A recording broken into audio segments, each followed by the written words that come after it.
Hi Stonewall, I'm Onyx Evie. Welcome back to my channel, or welcome to my channel. Today we're going to be talking about the Powerhouse. The Powerhouse is a character that's meant to basically take care of small enemies or widespread problems that would otherwise hinder the main story from happening. The Powerhouse's job is not necessarily to be the strongest one in the group, but they're meant to be the best combatant overall. While the main character might have pure raw power and the Lancer would be second best to them, the Powerhouse has specifically reliability, versatility, and pure combative strength.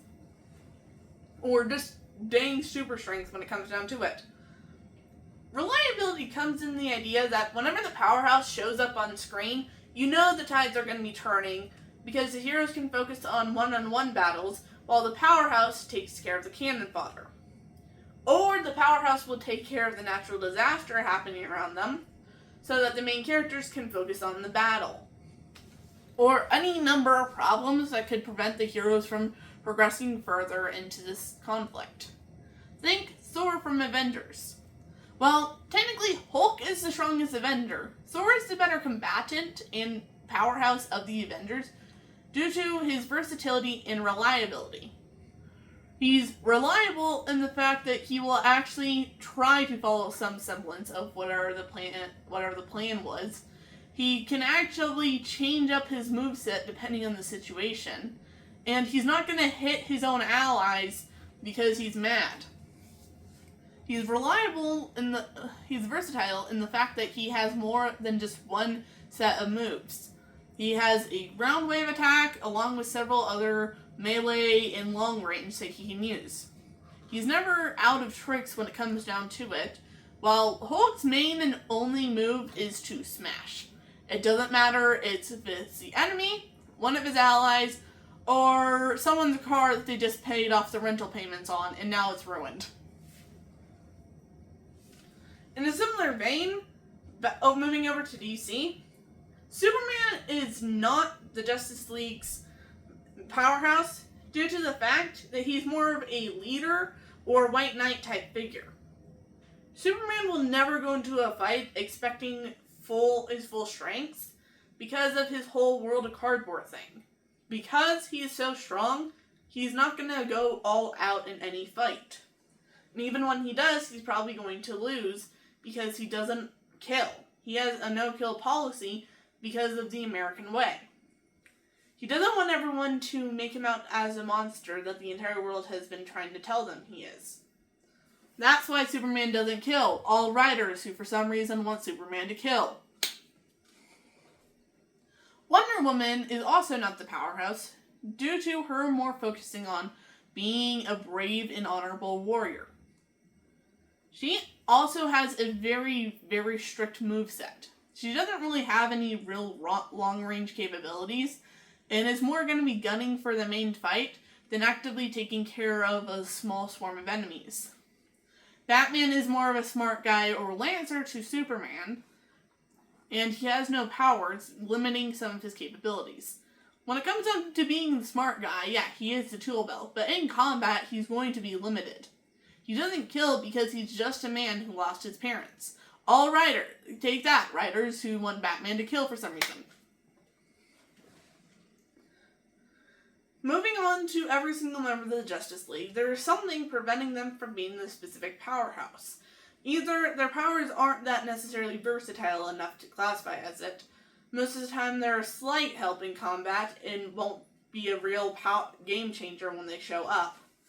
Or they're not reliable enough to count on. Like, they have other problems to deal with rather than just a specific conflict on Earth. Except for one, Aquaman. Now, Aquaman has gotten a bad rap in the DC universe. Mainly because whenever someone simplifies his power set, they always just say, he can talk to fish. Aquaman can command fish. There's a difference. He does not just have conversations with goldfish, he can summon a freaking shark. And he has several other powers tied to being basically the king of the ocean. He can call away any and all aquatic life.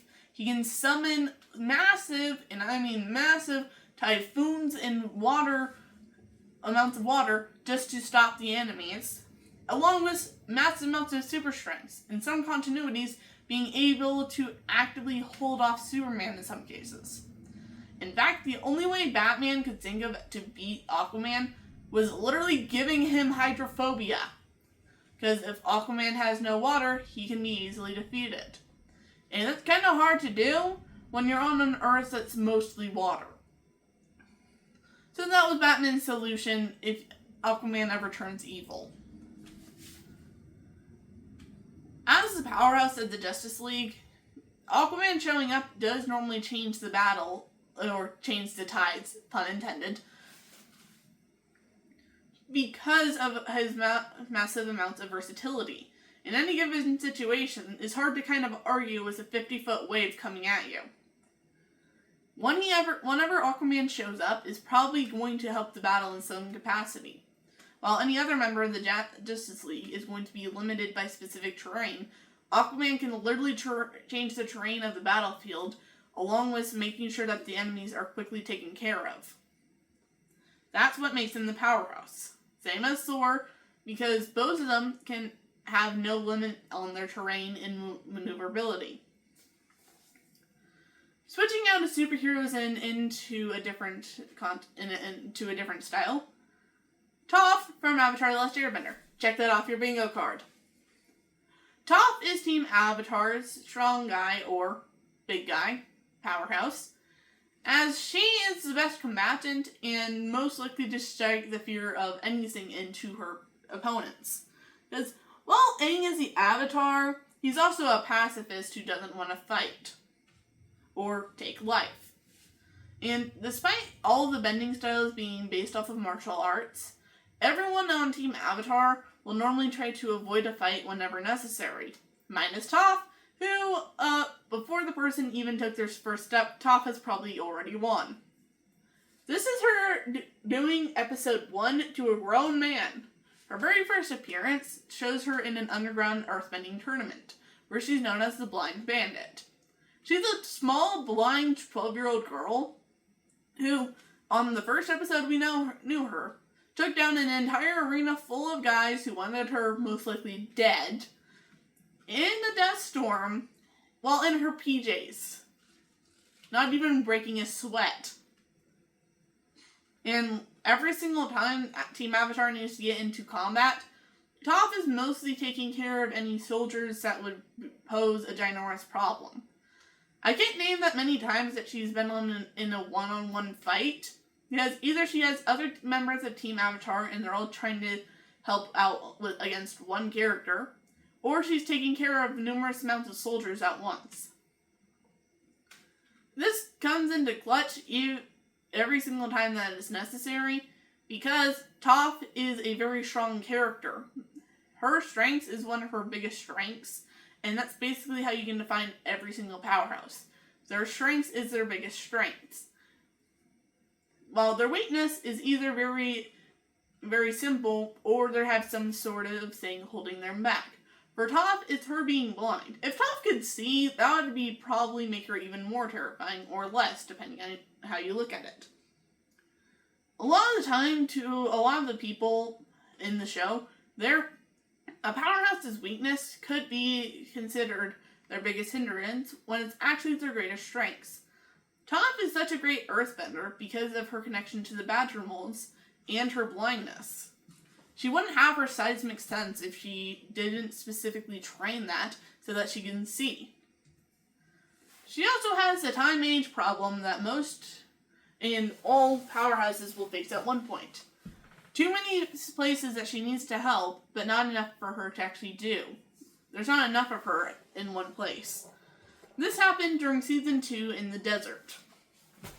Toph is blind, meaning when the Team Avatar visits a spirit library, she doesn't see the appeal of going in. So she stays outside with Appa, who's terrified of enclosed spaces, especially after the Two Lovers Cave incident. With this, during the time that Team Avatar was in the library, Toph had a slight problem. Because when Sokka broke the rules of the library and planned to use some knowledge that he gained to end the war, the owl that runs the library opted just to kill them all by sinking the entire library and then adding their specimens to his collection. Toph, sensing something is wrong and feeling the vibrations of the library sinking, she did her best to hold it up. But as she is in the desert, she doesn't have any solid rock that can help slow the descent any better than using the library itself. So she has to hold it in place while it's actively sinking, hindering her ability to help Appa when sandbenders come to kidnap him. Now, Toph could have handled the sandbenders no problem, despite her being in an environment that she's not used to. If she could have focused on that specifically, she probably could have beat them, or at least stalled long enough for Team Avatar to come and help. But with the library sinking, and her having no ability to stop it from doing so, at least giving her enough time to help Appa, she had to make the difficult decision of saving her friends' lives, rather than stopping the sandbenders from taking Appa.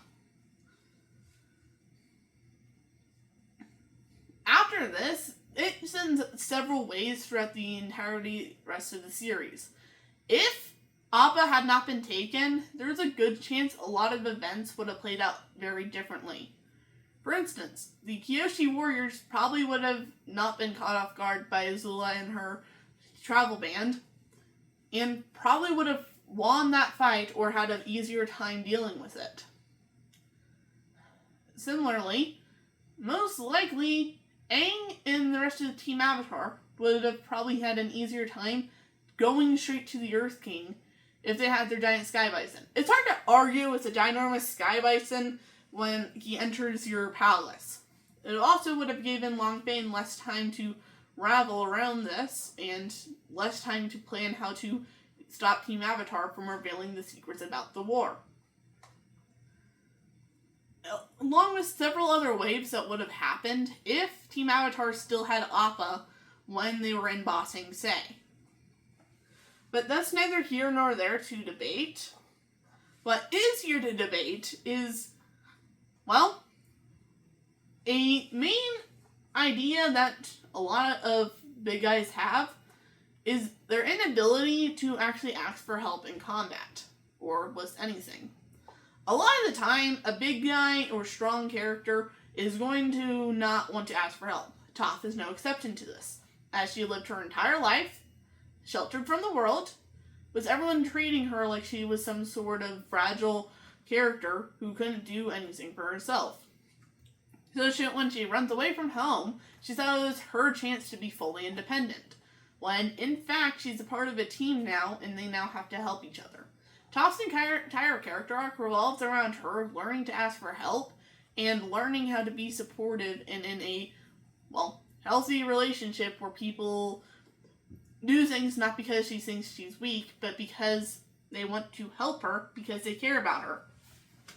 They know she's super strong and could put any of them in the dirt at any time, but her strengths does not mean that the other characters want to help her any less.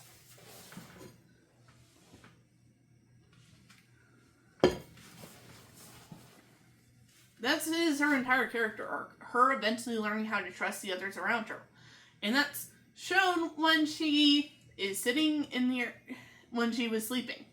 When we first meet Toph and she joins Team Avatar, she sleeps in a nurse tent that she makes on the ground, arms and legs spread, so that she can sense anything that's coming. When we see her again sleeping in season 3, when they're in the Western Earth Temple, she has her feet above the ground, no earth tent in sight, arms crossed across her chest, and no way to sense anything coming. You can argue why she's specifically doing this now, but I like to believe it's because she trusts her friends and knows that they're going to be okay.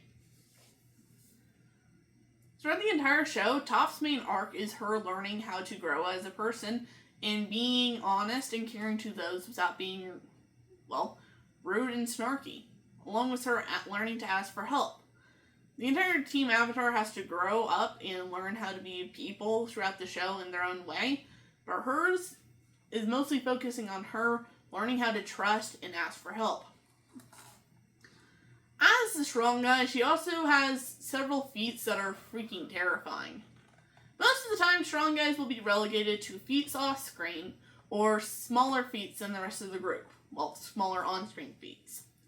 Toph's biggest feat is creating metal bending, and that's nothing against metal bending, because metal bending is awesome.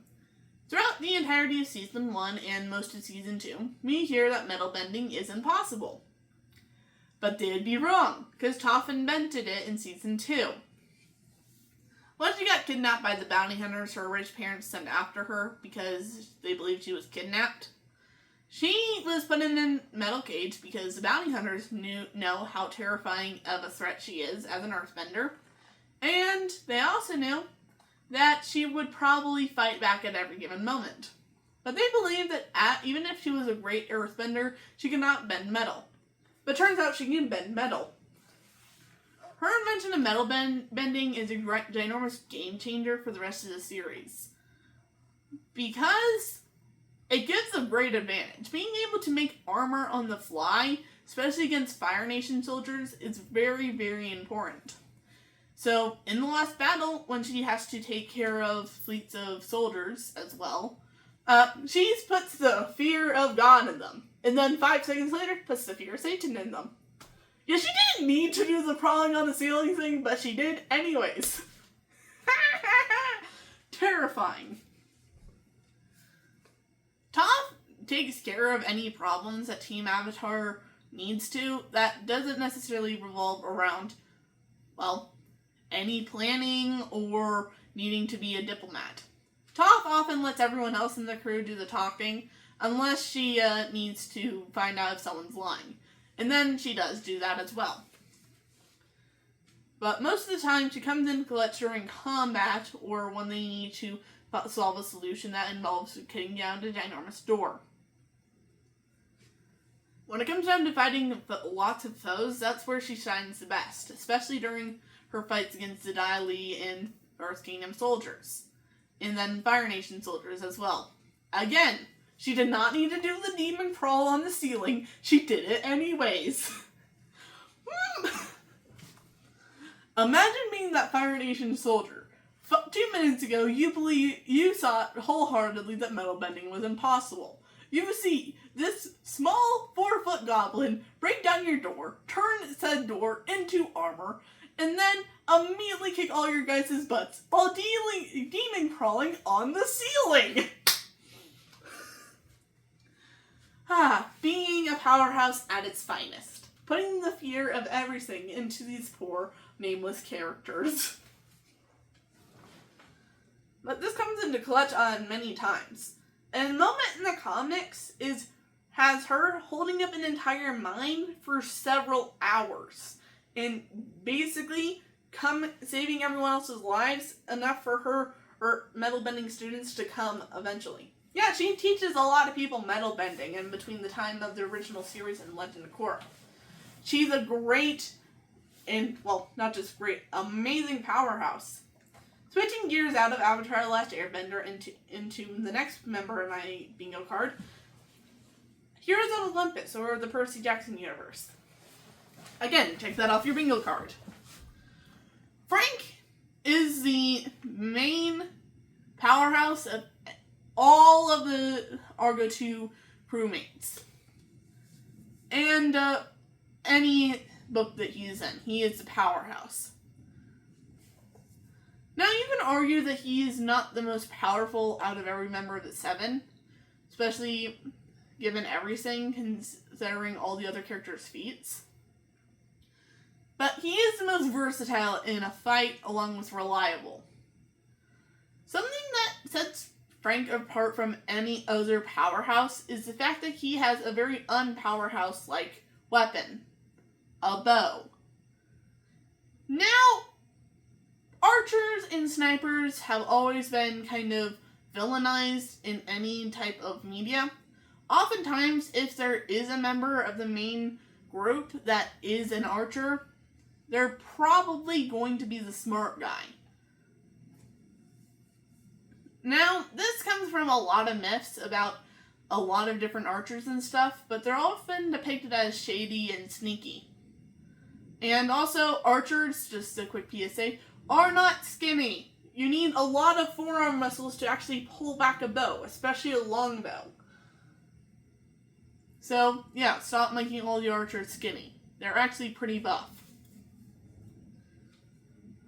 With this, Frank being an archer and also the son of Mars, that, for anyone who doesn't know all the Roman gods, Mars is Ares, the god of war.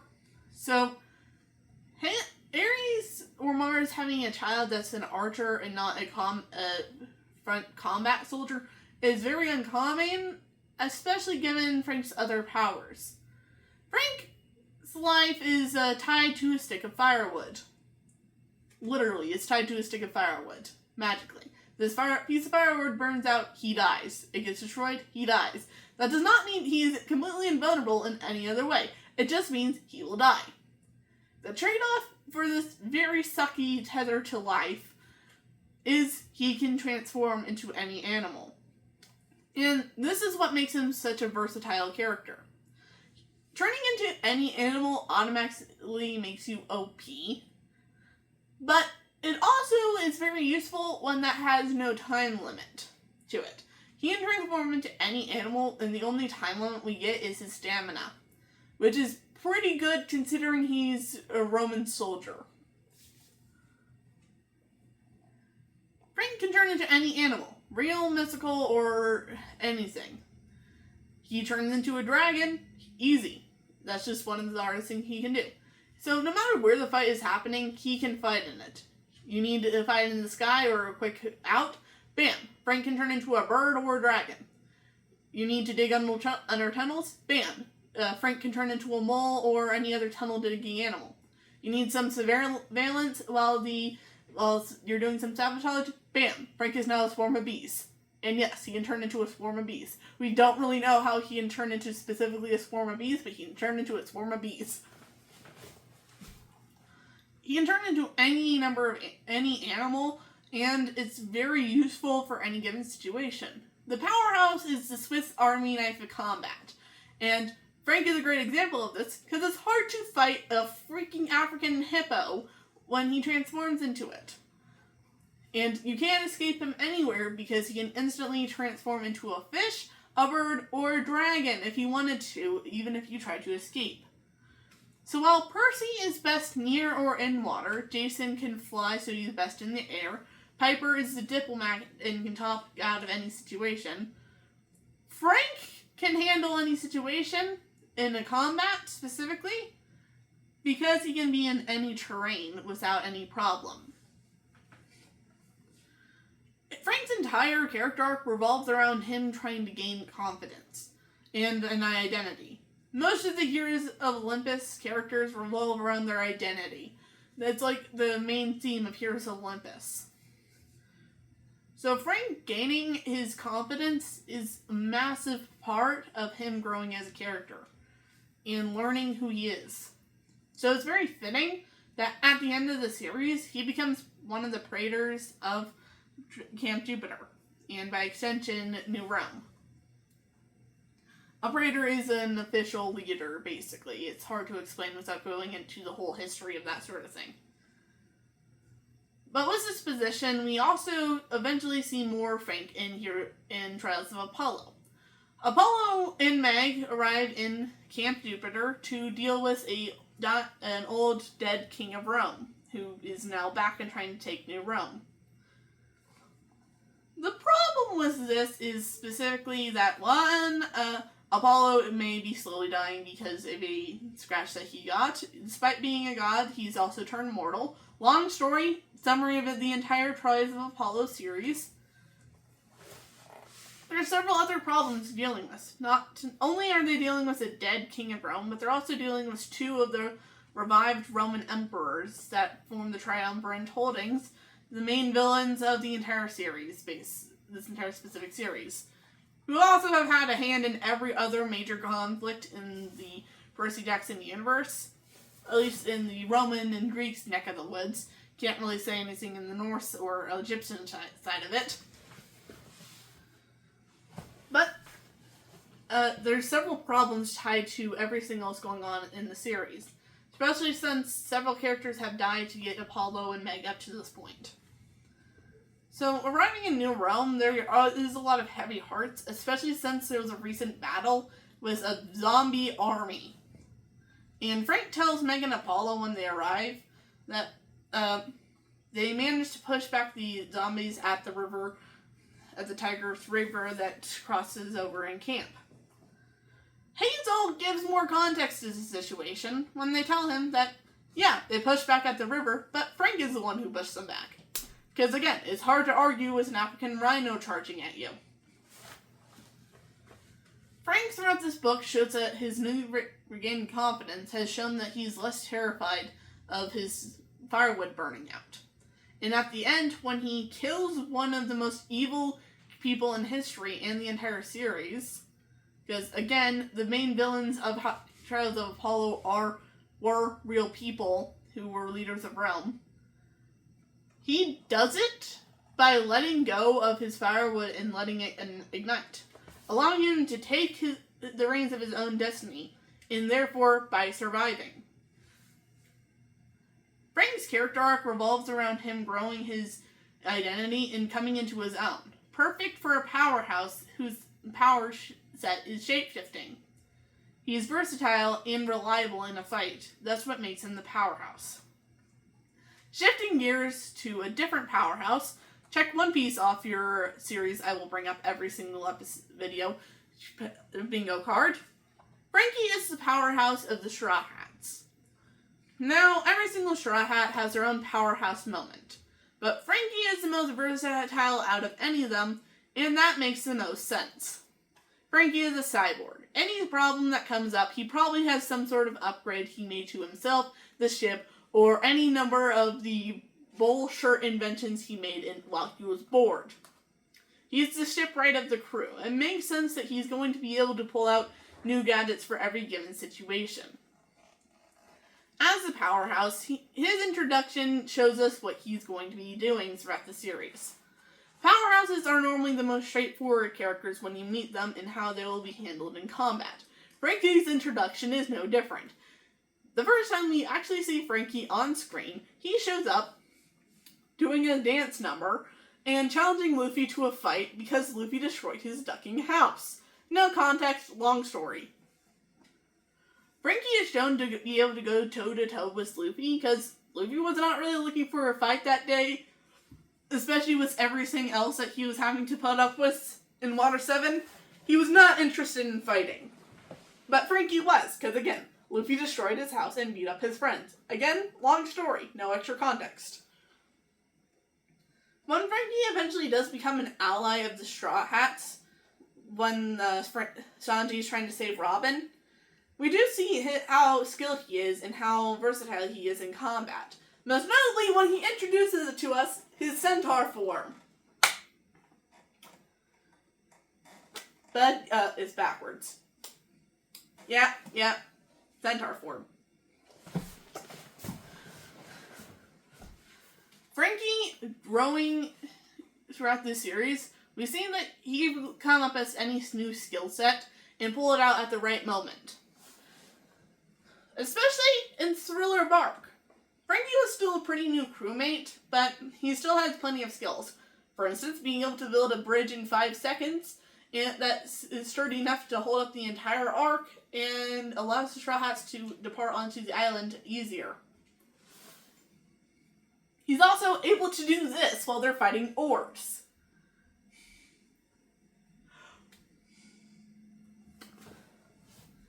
Frankie also, throughout the entire series, has been known to be the one to bust down anything that they need, whether it be busting down doors, widespread amounts of enemies, or something that could be a potential problem. Frankie does not... biggest hindrance is the fact that he never really takes any combat seriously. Frankie's main job is to be super!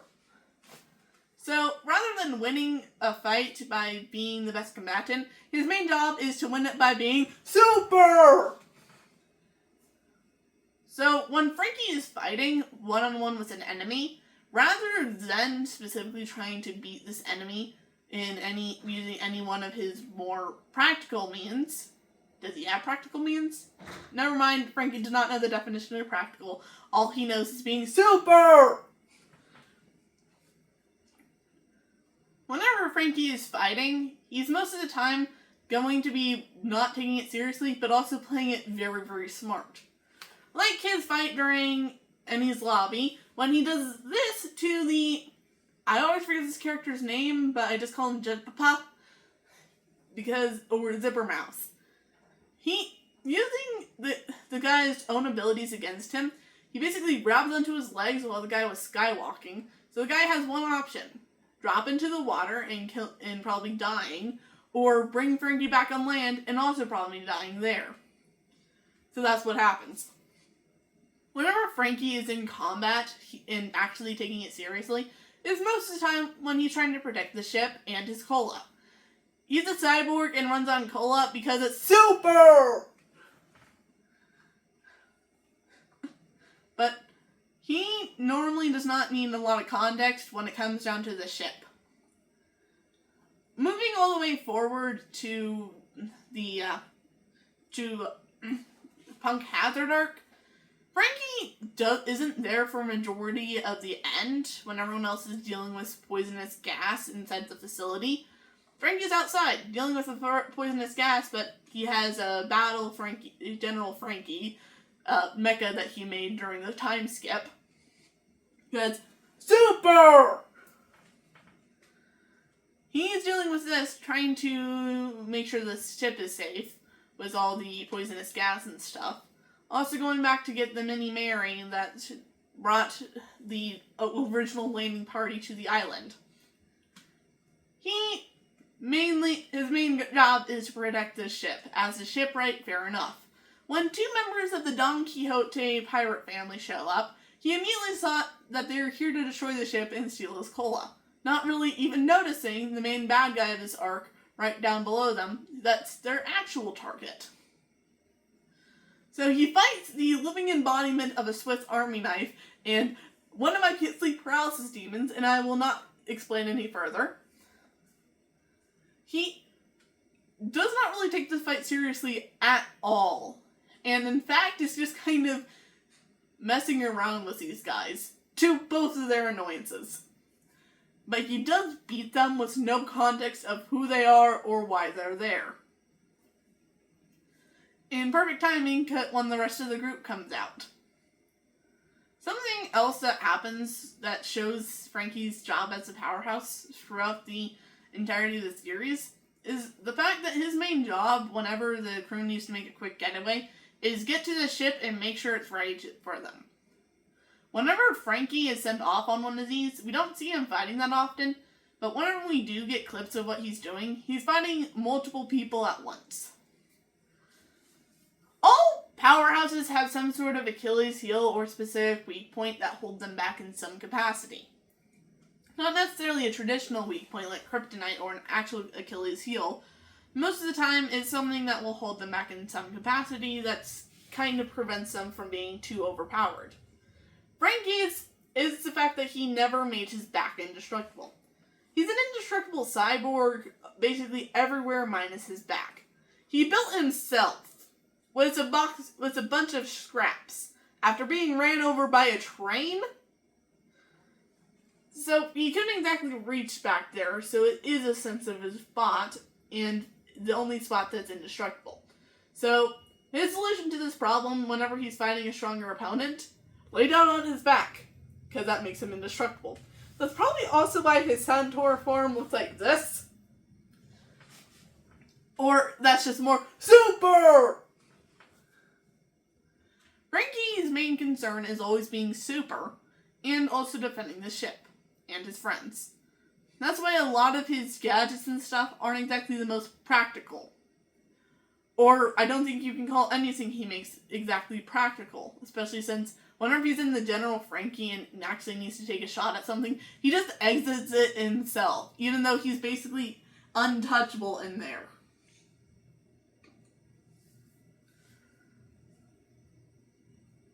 Well, I think I'm going to wrap it up there. A Powerhouse is a character who's mostly reliable, versatile, and best in combat.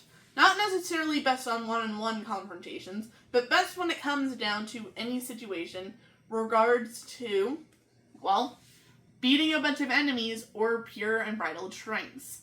A character that's a powerhouse is not necessarily going to be the biggest one that stands out in the crew. Oftentimes, they're the one that doesn't stand out at all, period. Or they're the ones ignored or forgotten about, but they are a threat to be reckoned with. Whenever a character is subject to the Wharf effect and consistently getting their butts beat, they're going to be kind of held back in their potential. But when a character is given time to actually fight back properly, that makes all the difference. Anyways, that's my thoughts. Tell me yours down in the comments. I'll see you guys in the next one. Like, share, and subscribe. And if you enjoyed this video, hit that notification bell. And tell me what you want to hear more of. For today's question, who's your favorite powerhouse in any given media or show? Along with, why do you think the powerhouse is either the biggest, the tallest in the group, or the shortest in the group? There's not really much height difference in the powerhouses. Anyways, I'll catch you guys in the next one. Bye! I am off to fight the moon.